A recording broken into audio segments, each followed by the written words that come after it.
Hi, I'm Rebecca, and continuing our series of Girl Scout cakes, we have one that is shaped like a Thin Mint, which is my personal favorite Girl Scout cookie. Like our Caramel Delight video, we're using a pretty big cake pan, so the 14-inch one, because we usually make it to feed a crowd. You can make it smaller if that's your preference.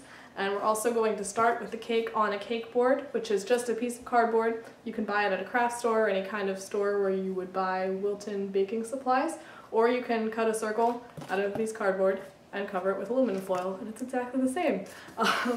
For this cake, we haven't really found a chocolate mint recipe that's necessarily our favorite yet, but there are a couple ways you can go about making it chocolate and minty, because the key element of a Thin Mint is that it is minty.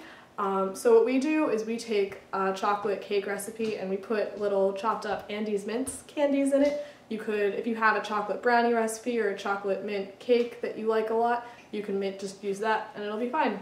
So let's get started. Again, this is my mom doing the cake part because I was sick, but I'm sure she'll do great. So now we're going to take our cake on the cake board and we're going to carve it to look like a Thin Mint cookie. A Thin Mint cookie, if you look at the picture on the box, is slightly rounded all the way around, and it's not totally flat. So we're just going to cut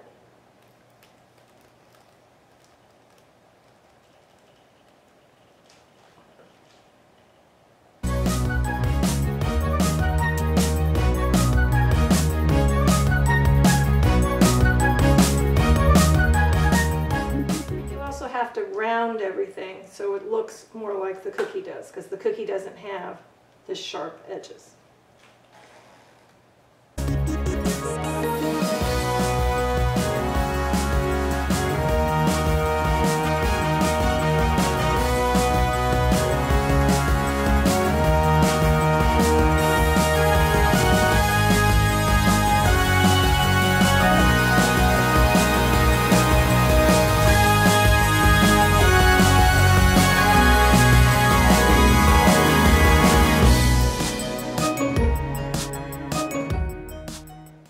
That looks pretty good. And now the top of the cake isn't supposed to be perfectly smooth, so to make it look a little bit more realistic, we're just going to cut a few divots in the top of the cake, because that's actually how the cookies look.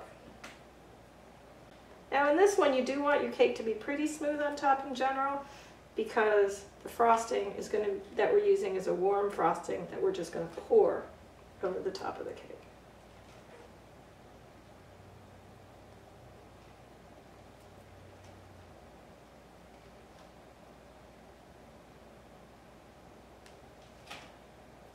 There, now we're ready for the frosting. Now it's time to bake the frosting for the Thin Mint cake. We use a warm chocolate frosting because it gets that nice glazed, even coat across the surface of the cake. The standard recipe is 1 cup of sugar, ½ a cup of semi-sweet chocolate chips, 1 stick of butter, and 1/3 of a cup of evaporated milk. Plus at the end you use 1 teaspoon of vanilla. It's always better to have extra frosting rather than too little. So depending on the size of your cake, you may want to make a 1½ recipe or even a double recipe if you're making the cake in a very large size. You put the sugar, the chocolate chips, the butter, and the evaporated milk in a saucepan. You bring it to a low simmer for 2 to 3 minutes. You turn the heat off and you add 1 teaspoon of vanilla, and then the frosting's ready to go. So now we're going to frost the Thin Mint cake. We're going to use the hot melted chocolate frosting while it's still pretty thin. And you're just going to pour it or spoon it over the top, and it's going to run off the edge of the cake and make a giant mess.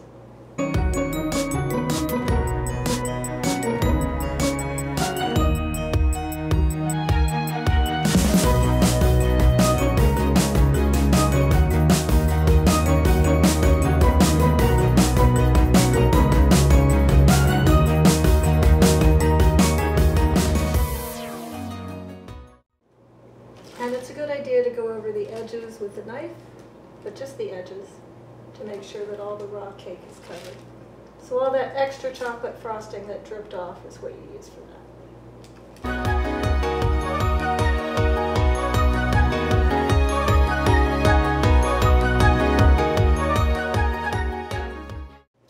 And you're pretty much done. All we have to do now is clean up the edges, and although it looks really messy, If you just use small pieces of damp paper towel, it actually cleans up pretty easily.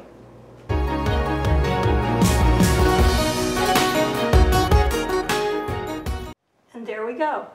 Our Thin Mint cake is all done. So there you have it, that's your Thin Mint cake.